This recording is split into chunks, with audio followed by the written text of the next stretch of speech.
Hello everybody, आप सभी लोगों का एक बार फिर से बहुत बहुत स्वागत है इस सेशन में। आईपीएल की जो सीरीज है जिसमें हम जो भी आईपीएल से रिलेटेड वर्ड होंगे वो हम सीखेंगे। बहुत ही गजब के वर्ड्स होते हैं क्योंकि ये वर्ड्स आपको नॉर्मली नहीं मिलते जो ये न्यूज़पेपर में, स्पेशली क्रिकेट वाली न्यूज़ में, है ना, स्पेशली स्पोर्ट्स वाली जो न्यूज़ में मिलते हैं वो आपको नॉर्मली वर्ड नहीं मिलेंगे।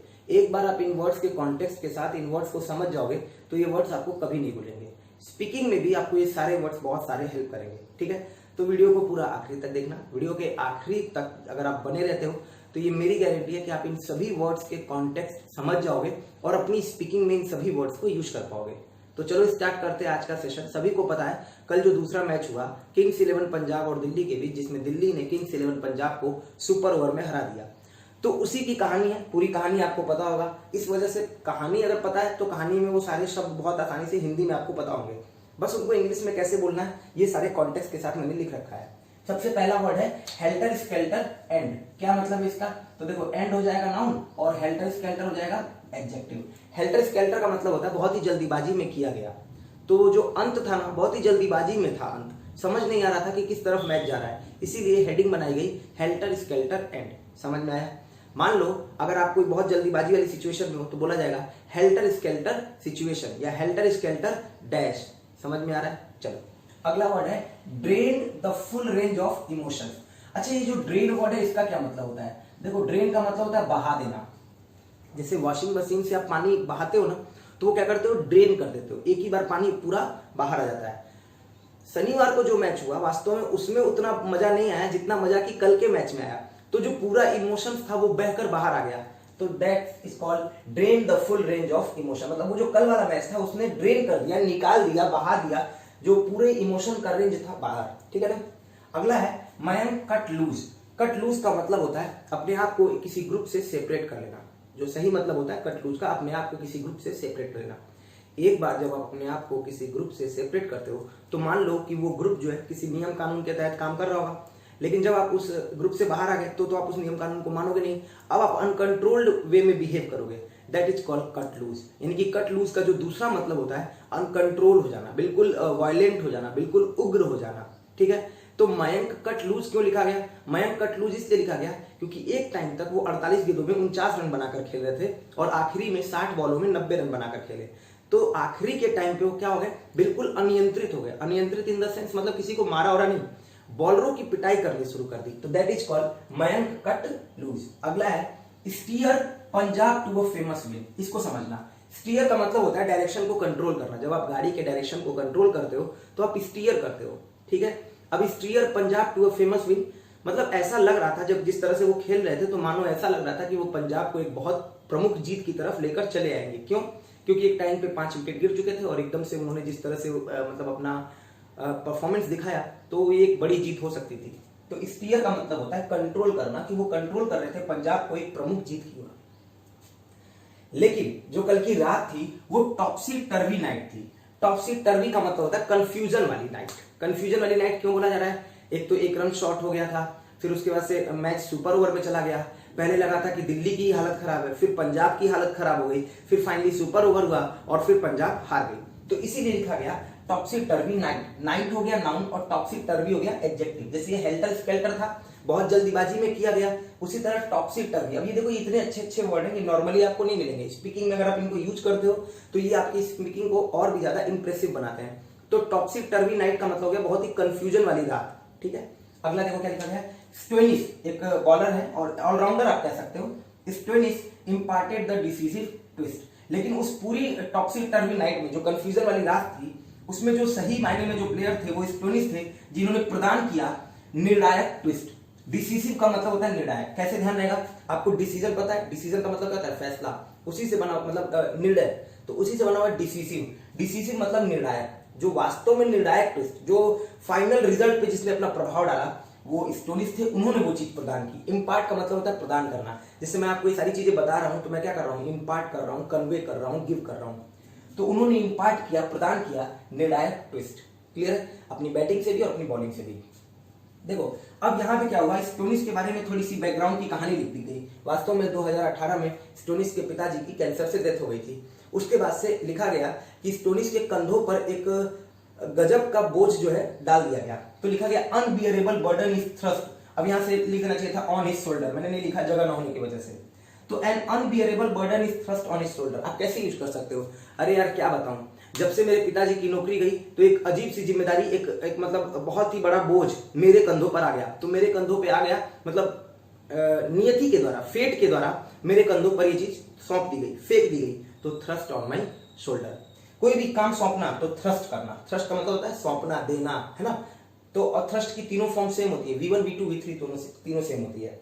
अनबियरेबल जिसको सहा ना जा सके, ऐसा बोझ जो है स्टोनिस के कंधों पर थ्रस्ट कर दिया। देखो कितना बढ़िया कॉन्टेक्स्ट है कि स्टोनिस के पिता की 2018 में कैंसर से डेथ हो गई और उसके बाद unbearable burden is thrust on his shoulder. Jordan was at his wits end, अब देखो उन्होंने क्या किया ना, जॉर्डन की बहुत धुनाई कर दी। जॉर्डन बॉलर है और इतनी धुनाई की, इतनी पिटाई की कि जॉर्डन को कुछ समझ में नहीं आ रहा था। जैसे आपको पता होगा युवराज सिंह ने T20 के वर्ल्ड कप में, पहले वाले वर्ल्ड कप में जब स्टुअर्ट ब्रॉड को 6 छक्के लगाए थे तो स्टुअर्ट ब्रॉड जो है वो तिल मिला गए थे, उनको कुछ समझ में नहीं आ रहा था कि करूं क्या। इधर बॉल फेंक रहा हूं तो भी 6 जा रहा है, उधर बॉल फेंक रहा हूं तो भी 6 जा रहा है, इस साइड से भी 6 जा रहा है, उस साइड से भी 6 जा रहा है। ऐसी सिचुएशन हो जाएगी तो एट वन विट्स एंड। अब कैसे समझोगे? देखो मान लो कभी आप किसी ऐसी सिचुएशन में फंस गए हो, आपको समझ ही नहीं आ रहा मैं क्या करूं, इधर से जा रहा हूं तो भी परेशानी आ रही, इधर से जा रहा हूं तो भी परेशानी आ रही, सामने से जा रहा हूं तो भी कोई मुझे घेरने के लिए पड़ा हुआ है। तो आप बोलोगे I was at my wits end. At one's wits end का मतलब होता है बिल्कुल बुद्धिमत्ता के अंत पे होना, समझ ना आना कि क्या करना है, ठीक है। और स्टोनिस इतने खतरनाक हो गए थे कि जॉर्डन खूब धुनाई की और एक ओवर के 5 गेंदों में प्लंडर कर लिया 24 रन। अब प्लंडर क्या होता है? प्लंडर का मतलब होता है लूटना, टू स्टील। प्लंडर का मतलब होता है चुराना, लूटपाट करना। बट यहाँ पे 24 रन को देखिए क्या किया, लूटपाट किया। मतलब 5 गेंदों में खूब बढ़िया से धुनाई की तो वहां पे हमने यूज कर दिया प्लंडर। अब देखो ये इस वर्ड का कितना बढ़िया कॉन्टेक्स्ट है। प्लंडर का मतलब लूटपाट करना, सही मायने में होता है प्लंडर का मतलब चोरी करना या लूटपाट करना। तो प्लंडर किया तो 24 रन क्या कर लिया, लूटपाट कर लिया। समझ में आ गया? आगे देखो, अब यहां से थोड़ा मयंक अग्रवाल के बारे में लिखा गया है कि मयंक के लिए यहाँ पे लिख दिया ही रिमेंड, वो बने रहे अनफ्लस्टर्ड। समझने के लिए पहले एक वर्ड समझो, फ्लस्टर। फ्लस्टर क्या होता है? फ्लस्टर का मतलब होता है किसी को नर्वस कर देना। मान लो मैं यहाँ पे बोलने आ रहा हूँ, ठीक है, जैसे मैं अभी थोड़ा बोल रहा हूँ तो थोड़ा नर्वस हो जा रहा हूँ क्योंकि गर्मी बहुत ज्यादा है, तो मैं अभी सिचुएशन को हैंडल नहीं कर पा रहा हूँ, ठीक है। इसी तरह से कई बार जब आप पहली बार स्टेज पे जाते हो और मान लो स्टेज पे पहुंचते हो और धीरे से लोग कोई सीटी बजाना चालू कर दे, कोई चप्पल फेंकना चालू कर दे। मान लो एक ऐसी सिचुएशन है, अच्छा चलो चप्पल नहीं फेंक रहा है तो कोई कुछ बोल दे रहा है, कुछ कह दे रहा है, ताली बजा दी पहले ही, अभी आपका परफॉर्मेंस खत्म ही नहीं हुआ और ताली बजानी शुरू कर दी, तो ये सारी चीजें आपको क्या करेंगी, नर्वस करेंगी, आपको फ्लस्टर करेंगी। फ्लस्टर से ही बनेगा फ्लस्टर्ड, यानी कि बहुत ज्यादा नर्वस वाली सिचुएशन में होना, एडजेक्टिव। इसका अपोजिट करोगे तो अनफ्लस्टर्ड। मान लो कि जैसे मयंक अग्रवाल जब खेल रहे थे तो उनको 24 गेंदों में 50-50 रन के करीब चाहिए थे, लेकिन उसके बावजूद वो शांत बने रहे, है ना। तो ही रिमेंड काम, शांत बने रहे, तो उसी की जगह लिख दिया ही रिमेंड अनफ्लस्टर्ड। बिल्कुल नर्वस नहीं हो रहे थे, बिल्कुल शांत बने रहे, लगातार खेलते रहे और आखिरी तक मैच को ले गए। और ऐसा लग रहा था कि पंजाब को स्टीयर कर ले जाएंगे, कंट्रोल कर ले जाएंगे, मैनेज कर ले जाएंगे एक फेमस विन की तरफ, बट ऐसा हो नहीं पाया। आगे देखो, egging himself on between every delivery. अब एग ऑन का मतलब, एग मतलब वही अंडा जो होता है ना, वही है। एग ऑन का मतलब होता है अपने आप को इंकरेज करते रहना ऐसी चीजों के लिए जो आप कर नहीं सकते हो। जैसे आपको अगर 50 गेंदों पे 200 रन चाहिए, वो पॉसिबल कम है, तो आप उस टाइम पे अपने आप को बार बार करो, नहीं मैं कर सकता हूं, मैं कर सकता हूं, I can do this, that is called egg on करना, ठीक है। जैसे ये सिचुएशन थी, मुझे लग नहीं रहा था मैं बोर्ड पे पढ़ा पाऊंगा, काफी सिचुएशन, लाइट की व्यवस्था नहीं थी, बोर्ड नहीं था, कुछ भी नहीं था, बट धीरे धीरे मैं अपने आप को क्या कर रहा था, एग ऑन करता रहा कि नहीं हो सकता है, और फाइनली आई डिड। तो एग ऑन का मतलब होता है अपने आप को इंकरेज करना, खास तौर पे उन चीजों के लिए जो आप कर नहीं सकते हो। मयंक अग्रवाल के लिए थोड़ा मुश्किल लग रहा था, 6 विकेट गिर जाने के बाद उतने रन बनाना आसान नहीं था, बट फिर भी वो बने रहे आखिरी तक, और आखिरी टाइम पे जाके उन्होंने गियर चेंज किया। तो egging himself on between every delivery. अगला लिखा गया है एंड देन, और आखिरी में ही इम्ब्रेस्ड बीस्ट मोड। अब देखो इम्ब्रेस का मतलब क्या होता है, इम्ब्रेस का मतलब होता है गले लगाना, इम्ब्रेस का मतलब होता है किसी को हक करना। जैसे माँ अपने बच्चे को गले लगाती है तो इम्ब्रेस करती है, बट इम्ब्रेस का एक दूसरा मतलब होता है किसी आइडिया, किसी विचार को अपनाना। अब यहां लिखा गया है कि जो मयंक अग्रवाल थे, पहले तो वो नर्वस नहीं हुए, अनफ्लस्टर्ड बने रहे, फिर अपने आप को प्रोत्साहित करते रहे, इंकरेज करते रहे हर डिलीवरी के बीच में, और तब उन्होंने बीस्ट मोड, एकदम जो दैत्य वाला मोड होता है, वो अपना लिया, वो अपने अंदर शामिल कर लिया। मतलब एकदम से आखिरी टाइम पे 6 और 4 लगाना चालू कर दिया। And he hit a brace of delicious boundary. देखो ब्रेस क्या होता है, कितना अच्छा वर्ड है। ब्रेस आपको पता होगा, जब मान लो गर्दन में चोट लग जाती है तो एक पट्टा बांध दिया जाता है गर्दन में, है ना, उसको ब्रेस बोलते हैं, नेक ब्रेस होता है, वही चीज है ब्रेस। लेकिन ब्रेस का यहाँ पे मतलब नेक ब्रेस नहीं है, यहाँ पे ब्रेस का मतलब होता है पेयर, ठीक है ना। तो ब्रेस का एक और मतलब होता है जिसका मीन्स होता है पेयर। तो ब्रेस ऑफ बाउंड्रीज का मतलब पेयर ऑफ बाउंड्रीज। क्लियर? आगे देखो, bear the furious brunt of his batting. तो bear the furious brunt, bear the brunt का मतलब होता है परिणाम भुगतना। मयंक ने जब कुटाई चालू की तो बहुत सारे बॉलर जो है उनका मतलब गुस्सा झेले, उनका गुस्सा जो और उनके गुस्से का जो परिणाम था वो झेले। जैसे मोहित शर्मा आ गया बीच में, या कोई भी आया होगा, जो भी आया होगा, तो उनकी बहुत पिटाई हुई होगी। तो इसीलिए लिखा गया beer the furious burnt of his batting. इसका मतलब हुआ आखिरी टाइम पे जब उन्होंने बैटिंग करनी, धुआंधार बैटिंग चालू करी ना, तो जो जो बीच में आ रहा था, जो भी सामने आ रहा था, उसकी खूब कुटाई हो रही थी और वो उसका परिणाम भुगत रहा था। तो दे bear the burnt of his batting. आगे लिखा गया ही वेंट फुल पेल्ट। अब देखो फुल पेल्ट का मतलब क्या होता है? फुल पेल्ट का मतलब मैक्सिमम स्पीड में, एकदम तेजी में। एट फुल मतलब जितना तेज हो सकता था। अगर मान लो आप, मैं कह रहा हूं कि मैं 100 मीटर की दौड़ को इतना तेज दौड़ूंगा जितना तेज दौड़ सकता हूं, तो I will run at my full peeled. तो एट फुल पेल्ट का मतलब हो गया पूरी तेजी से। वैसे पेल्ट का मतलब होता है थ्रो करना, पत्थर उत्तर फेंकते हो ना तो पेल्ट करते हो, है ना। स्टोन पेल्टिंग आपने सुनी होगी, स्टोन पेल्टिंग, पत्थरबाजी में उनको मार दिया गया, स्टोन पेल्टिंग। मैसेकर का मतलब होता है मतलब मास में लोगों को मारना, भारी संख्या में लोगों को मारना। अब यहाँ पे तो मैसेकरिंग 17 रन लिखा हुआ है। अब ये देखो कॉन्टेक्स्ट है, 17 रन मैसेकर किया, मतलब उस बॉलर की खूब धुनाई की और एक ही ओवर में 17 रन क्या कर लिया, निकाल लिया, मैसेकर करना। अगला लिखा हुआ है इल्डेड 12 रन। अभी बॉलर के लिए लिखा हुआ है, क्योंकि इल्ड का मतलब होता है प्रोड्यूस करना। जब फसल उपजती है तो इल्ड किया जाता है। मान लो मैं ये सेशन ले जा रहा हूं, बट इस सेशन का कोई मतलब नहीं निकलता है, कोई बच्चा पसंद ही नहीं करता है, कोई बच्चा शेयर ही नहीं करता है, तो मैं बोलूंगा कि मैं इस सेशन को इसलिए रोक दिया क्योंकि उसने कोई रिजल्ट नहीं दिया। तो it yielded no result. It yielded no result का मतलब उसने कोई रिजल्ट प्रोड्यूस नहीं किया या प्रोवाइड नहीं किया। आगे लिखा गया है smack 12 of the first 3 delivery. अच्छा, स्मैक का मतलब क्या होता है? स्मैक का मतलब होता है एक तरह से तमाचा लगाना। जब बच्चे को कहा जाता है ना, बच्चे को तमाचा मत लगाओ, तो बच्चे को स्मैक मत करो। बाकी स्मैक का मतलब होता है हिट करना। तो 12 रन पहली 3 डिलीवरी पे स्मैक किया, तो 12 रन पहली 3 डिलीवरी पे हिट किया।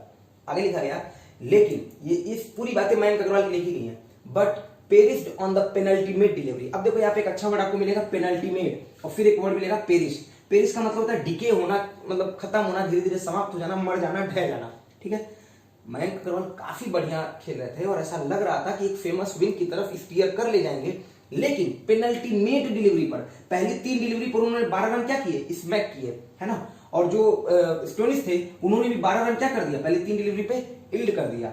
लेकिन मयंक अग्रवाल पेरिश कर गए। पेरिश मतलब क्या, मर गए क्या? नहीं, वो उस मैच में आउट हो गए, खत्म हो गए on the penultimate delivery. Penultimate delivery मतलब अगर 6 गेंदें हैं तो 5वीं गेंद पे, अगर 4 गेंदें हैं तो 3वीं गेंद पर। मान लो 12 चैप्टर है, मैं कह रहा हूं पेनल्टीमेट चैप्टर पढ़ाऊंगा तो 11वां चैप्टर पढ़ाऊंगा। समझ में आ गया?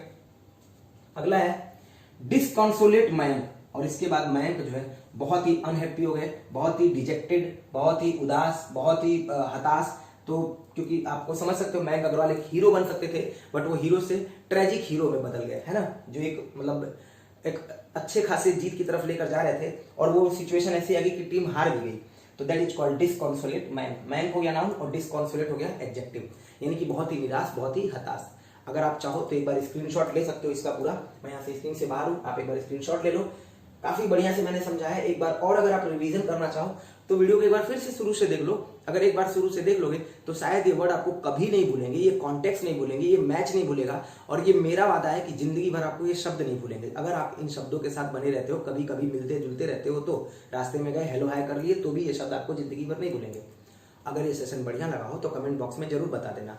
नेक्स्ट सेशन में फिर मिलेंगे, तब तक के लिए अपना ध्यान रखिएगा। और एक बात, हाँ, भूलिए मत अब वीडियो को शेयर करना। देखो जितना वीडियो को शेयर करोगे उतना बढ़िया मेरे पास रिस्पांस आएगा। जब जितना बढ़िया रिस्पांस आएगा मैं और ज्यादा अच्छा करने की कोशिश करूंगा।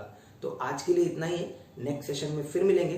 तब तक के लिए अपना ध्यान रखिएगा। आप सभी लोगों को बहुत बहुत धन्यवाद। Thank you.